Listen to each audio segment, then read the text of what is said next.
میرا ایک سوال ہے آپ سے، جی سر. سوچ سمجھ کے جواب دیجیے. دنیا میں سب سے زیادہ مسلمانوں کو اگر چندہ کرنے کا موقع ملے تو وہ کہاں پہ سب سے زیادہ چندہ ہو سکتا ہے؟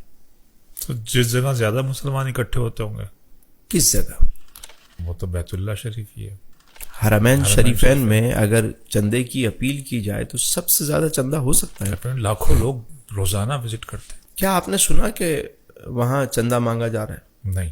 آپ ماشاءاللہ ہو کر آئیں، کسی نماز میں اعلان ہوا ہو کہ بھائی چندہ دیں؟ نہیں. کیوں؟ چندہ باکس بھی ہمیں کہیں مسجد کے باہر بھی نہیں نظر آیا. وجہ کیا ہے اس کی؟ بلکہ مسجدوں کے باہر ہم نے دیکھا کہیں کھجوریں رکھی ہوئی ہیں، کہیں اس طرح پانی رکھے ہوئے ہیں. ٹھیک ہے، لے جاؤ کچھ. لے جاؤ. آپ دبئی چلے جائیں، آپ کو نہیں کہیں ترغیب ملے گی. عمان چلے جائیں اور کئی GCC میں چلے جائیں، آپ کو یہ مانگنے والا کلچر نظر نہیں آئے گا. وجہ کیا ہے اس کی؟ کیا وجہ ہے؟ دیکھیے، حرم شریف کے سامنے نا جو کلاک ٹاور بنا ہوا ہے، جی جی، اس کلاک ٹاور کے اوپر ہی لکھا ہوا ہے، اس کے مین گیٹ پہ آپ دیکھیں گے لکھا ہوا ہے وقف فی الحرم. اس کلاک ٹاور میں کافی سارے 5 اسٹار 7 اسٹار ہوٹل ہیں اور بہت بڑا مال بھی ہے. اس میں مال بھی ہے. ان سب کی جو ارننگ آتی ہے حرم پہ خرچ ہو رہی. سرکاری سطح پہ تو سپورٹ جو بھی ہے، لیکن ایسی کئی چیزیں ہیں جس کی ارننگ جو ہے وہ حرم میں آتی ہے. مدینہ شریف میں آ جائیں.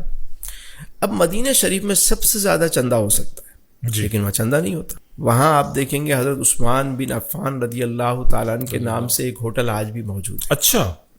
جس کا نام ہے فندق عثمان بن عفان. فندق عثمان بن عفان رضی اللہ تعالیٰ. یہ ہوٹل آج بھی موجود ہے. وہ جگہ ہے کہ ان کا جو کھجوروں کا باغ تھا، جی، انہوں نے مسجد نبوی شریف کے لیے وقف کیا ہوا تھا. تو صدیاں گزر گئیں، آج وہاں پر ہوٹل تعمیر ہے اور اس ہوٹل کے جو پیسے ہیں، جو ارننگ آتی ہے، وہ حرم پہ خرچ ہوتی ہے. اور اس طرح کی کئی عمارتیں وہاں پر ہیں، کئی انڈسٹریز ہیں کہ جس کے پیسے حرم میں آتے ہیں. آپ چلے جائیں ایران، ہمارا پڑوسی ملک ہے. جی جی.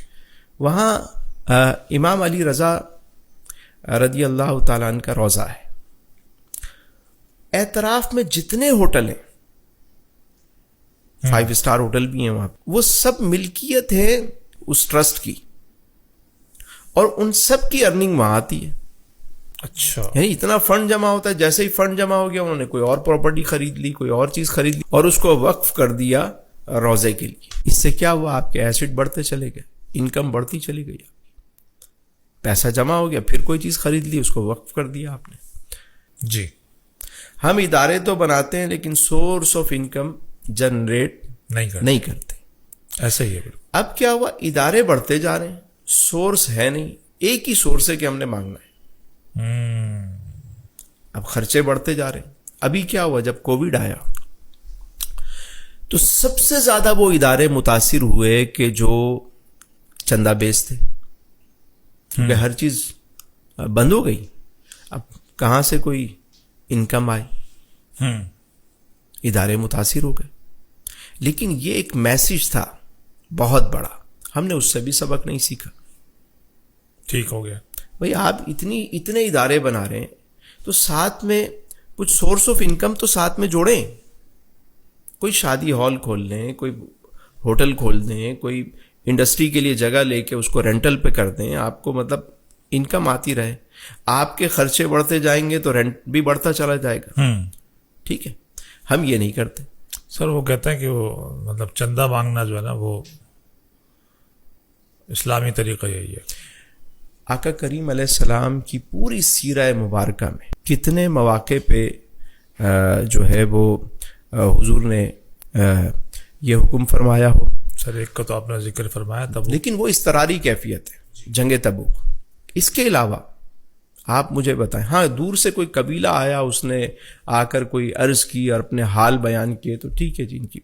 لیکن انفرادی طور پہ کوئی آیا، جی، اپنی ریاست کا کوئی معاملہ ہوا، تو حضور نے ایسا شاندار انتظام فرمایا کہ اس میں مانگنے کی ضرورت نہ پڑے. اچھا، کیسے سر؟ میں نے آپ کو عرض کی نا، وہ جو صحابی آئے جنہوں نے آ کر عرض کی تو حضور نے فرمایا کہ کلہاڑا خرید کے لاؤ تاکہ تم اپنے پاؤں پہ کھڑے ہو جاؤ.